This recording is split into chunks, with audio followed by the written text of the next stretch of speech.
Assalamualaikum warahmatullahi wabarakatuh. Waalaikumsalam warahmatullahi wabarakatuh. Perkenalkan, nama saya Kusmiatin dari pelosok desa Kabupaten Trenggalek, Jawa Timur.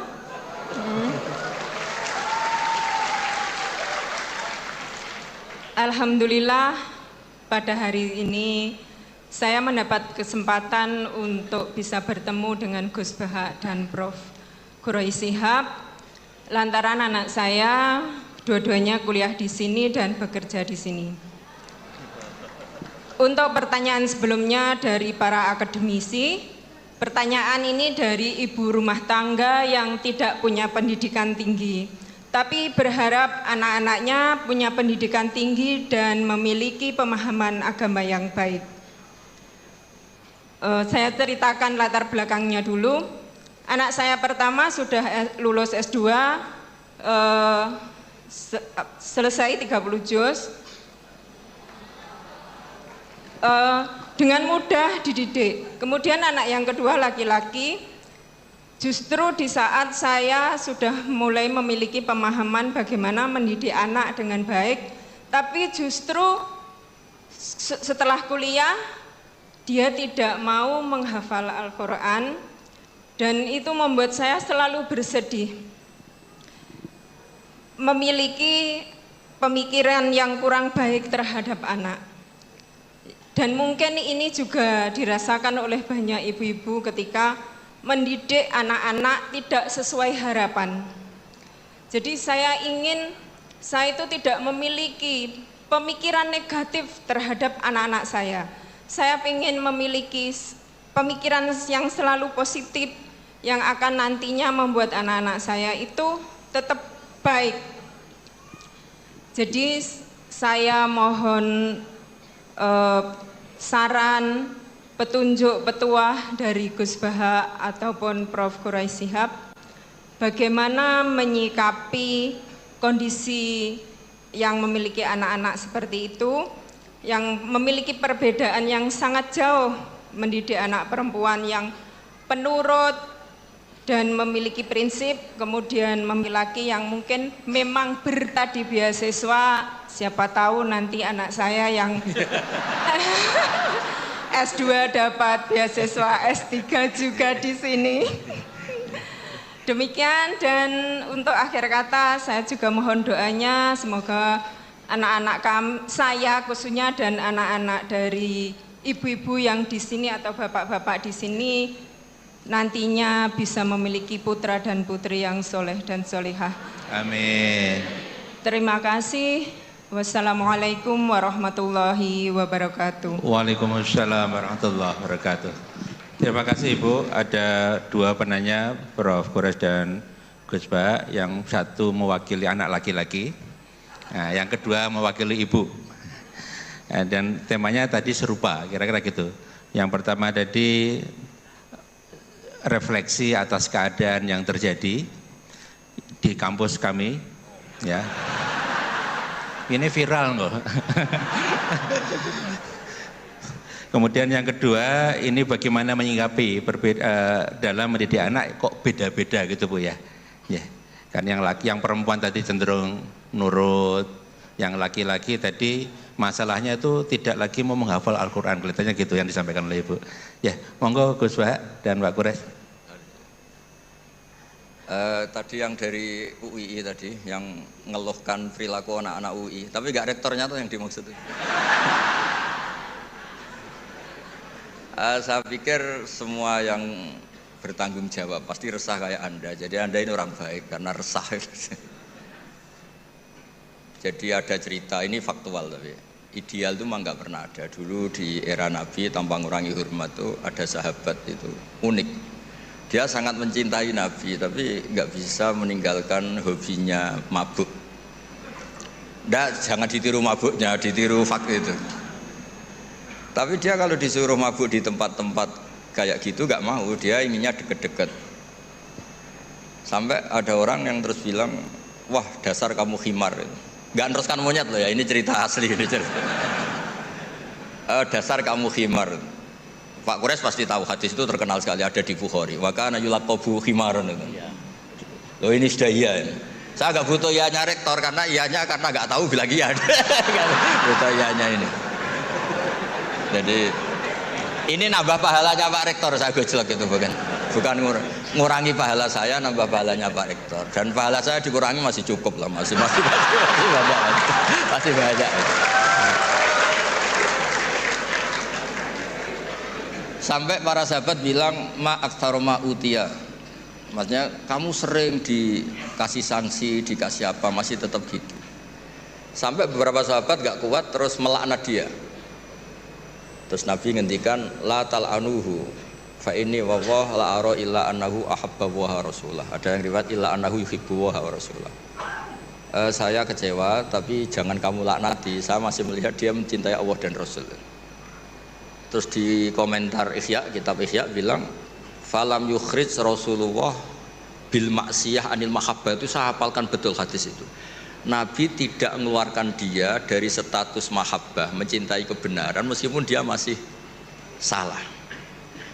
Jadi di antara kebaikan agama ini memang selalu berharap. Mungkin anak-anak kita sekarang nakal, nanti ndak. Ini sekaligus jawab ibu-ibu tadi. Kalau ada gugat anak-anak, terus mereka gugat, gimana kok saya ditakdir punya ibu ini, juga repot. Jadi repot juga kan. Jadi kadang-kadang orang itu senangani gugat anak. Kalau anak kita gugat orang lain punya ibu menteri, punya ibu dosen, saya kok punya ibu gini, ya repot juga kan. Jadi makanya dikurangi lah ngomplain-ngomplain anak. Kalau kita dikomplain balik juga repot. Jadi artinya ya hidup itu memang nggak pernah ideal, meskipun itu di zaman Nabi. Makanya kata ulama, yang ideal tuh nabinya. Kalau zaman mulai dulu ya sama, di Mekah dimusuhi kafir Mekah, di Madinah dimusuhi orang munafik. Ya tetap saja ada saja yang namanya problem. Karena dunia ini liyabluwakum ayyukum ahsanu amala. Saya sering cerita di mana-mana dan ini nyata. Ada kiai yang sangat khusyuknya itu nggak pernah mau punya penanya atau santri cantik. Kalau ada orang cantik nggak mau nerima, kalau orang jelek tuh mau dia. Tak tanya kenapa. Wah, kalau saya cantik, saya takut syahwat, takut birahi. Kalau jelek merongos kan enggak. Terus saya bilang ini dasar kiai amatir, kata saya. Kenapa kok amatir, Gus?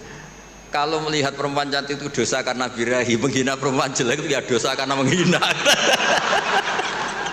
Sama-sama dosa. Ada juga kiai itu yang berteman terus sama orang kecil, takutnya kalau berteman orang kaya itu tamak. Ternyata apa? Gara-gara berteman orang kecil mainnya suruh saja, nyuruh-nyuruh terus. Akhirnya dosa kamu istibat, menghambakan orang lain, memperbudak orang lain. Jadi sama sebenarnya problem semua.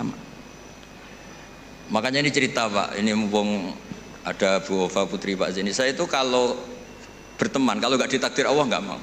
Karena kalau saya milih, oh gara-gara rektor UGM saya mau berteman, nanti kena hisab saya. Makanya ulama itu agak-agak angkuh, al ilmu yuk ta'ala. Jadi kalau Allah yang milih itu yang tanggung jawab Allah. Tapi kalau saya yang milih, saya itu banyak punya teman jadi menteri. Padahal dulu kayak teman-teman Pak Fatul Wahid yang di Kudus yang jadi menteri. Tapi saya nggak pernah mau. Alasan saya tadi, kalau saya yang ikhtiar nanti tanggung jawabnya ke saya. Tapi kalau Allah yang menentukan, tanggung jawabnya di Allah Subhanahu wa ta'ala. Makanya dalam ilmu tasawuf ada kata-kata kun muradan wala takun muridan. Karena sekali kita yang berikhtiar, kita yang disuruh tanggung jawab.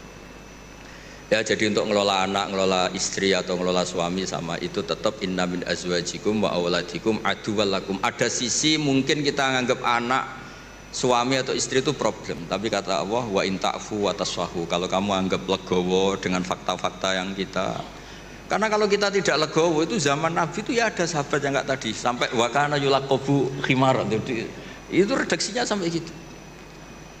Dulu sahabat antara Ali dan Muawiyah atau Sayyidina Ali dan Sayyidina Muawiyah itu ya perang konflik. Sayyidah Aisyah dengan Sayyidina Ali ya sering salah paham. Jadi hidup itu nggak pernah ideal. Yang ideal nanti setelah di surga, ya sudah mau apa coba. Saya cerita yang lucu tapi ini nyata. Nabi itu kalau ada halah, ada itu nangis, ingat Khadijah. Padahal ini hanya teman atau saudara ini. Aisyah cemburu. Ya Rasulullah, kenapa engkau ingat orang yang sudah tua padahal sudah diganti yang lebih muda? Khadijah disebut ajus, tua sekali. Gantian Sayyidah Fatimah tersinggung, ibunya disebut ajus, tua sekali. Dan selalu Aisyah itu bangga karena istri cantik muda. Terus kata Nabi, kamu ingin supaya Aisyah tidak jumawa sama ibu kamu Khadijah? Ingin ya Rasul. Itu Aisyah dibilangin, secantik-cantik kamu itu dapat duda. Setua-tua ibu saya dapat perjaka. Jadi kadang Nabi itu ya asik saja Kak. Ya enggak serius-serius banget. Semenjak itu Sayyidah Fatimah Aisyah terus enggak pati jumawa banget itu. Karena ternyata iya saya dapat duda. Khadijah janda dapat perjaka itu. Jadi khazanah Quran, khazanah hadis itu cukup lah untuk. Jadi tadi yang saya katakan wakana yulaqabu khimaran itu ada di Sahih Bukhari. Pak Quraisy pasti tahu betul. Sekarang tahu Pak Rektor karena sudah dikasih tahu. Itu ada di hadis Bukhari, nanti dicari. Oke, silakan. Apa lagi sudah dijawab terkait dilema mendidik anak. Oke. Baik. Ada ucapan Sayyidina Ali yang saya kira kita perlu perhatikan semuanya. Beliau berkata, "Allimu auladakum fa innahum khuliqu fi zamanin ghaira zamani." Didiklah anak-anakmu dengan kesadaran bahwa mereka itu lahir, tumbuh, berkembang pada zaman yang berbeda dengan zaman. Jadi jangan mau menjadikan anak itu seperti Anda. Kasih dia pertama ini, kasih dia kebebasan untuk memilih apa yang disenanginya selama itu tidak melanggar agama. Anak saya tidak ada jadi kiai, tidak ada belajar agama, tidak ada. Saya tanya, oh ini mau hukum silahkan, mau psikologi silahkan, mau komputer silahkan, karena semua ilmu itu baik. Yang menentukan anak itu apa keinginannya, apa bakatnya, kita tinggal mengarahkan. Yang kedua, Bu, jangan bedakan antara anak lelaki dan anak perempuan. Oh, perempuan itu gasnya di dapur, anak boleh pergi. Oh, kamu tidak boleh keluar, kamu perempuan. Laki-laki, oh silakan. Jangan, tolok ukurnya itu agama. Tidak membedakan bukan berarti harus sama. Tidak membedakan dalam perlakuan berlaku adil. Tidak membedakan dalam perlakuan memberi biaya yang dia butuhkan, yang wajar untuk dia. Anak laki saya tidak belikan emas dan perak. Tapi anak perempuan, karena itu adalah kebutuhannya. Jadi jangan berkata bahwa oh ya kamu sudah saya beri dulu ini sekian, anak laki minta begitu. Tidak. Yang ketiga, yang terpenting, bersahabatlah dengan anak. Jadi kalau mau anak taat, bersahabat. Karena kalau tidak bersahabat, dia punya problem, dia ceritakan pada temannya yang tidak mengerti. Tapi kalau bersahabat dengan dia, dia akan menyampaikan saya begini, bisa dibimbing oleh orang tuanya. Karena itu sering-seringlah diskusi, bercanda, apa segala. Pokoknya jadi sahabat supaya dia mau. Saya kira itu yang saya usahakan untuk terapkan dalam keluarga. Mudah-mudahan. Dan satu hal, selama masih ada, ini boleh jadi kita beda. Saya belajar di Al-Azhar. Ada yang berkata begini, Pak Quraisy itu istrinya pakai jilbab, ya kan? Anaknya yang paling tua pakai jilbab. Ini pakai jilbab. Najwa kok enggak pakai jilbab? Ada anak saya belajar di Amerika, dokter spesialis. Waktu dia di Amerika, jangan pakai. Kenapa? Dilecehkan kamu. Ya kan? Ada enggak pendapat? Ada jawabannya.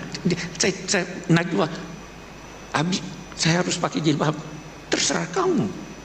Ada pendapat begini, ada pendapat begini, ada pendapat begini. Saya tidak mau paksa, karena beragama itu jangan dipaksa, harus kesadaran. Ya kan, bersahabat.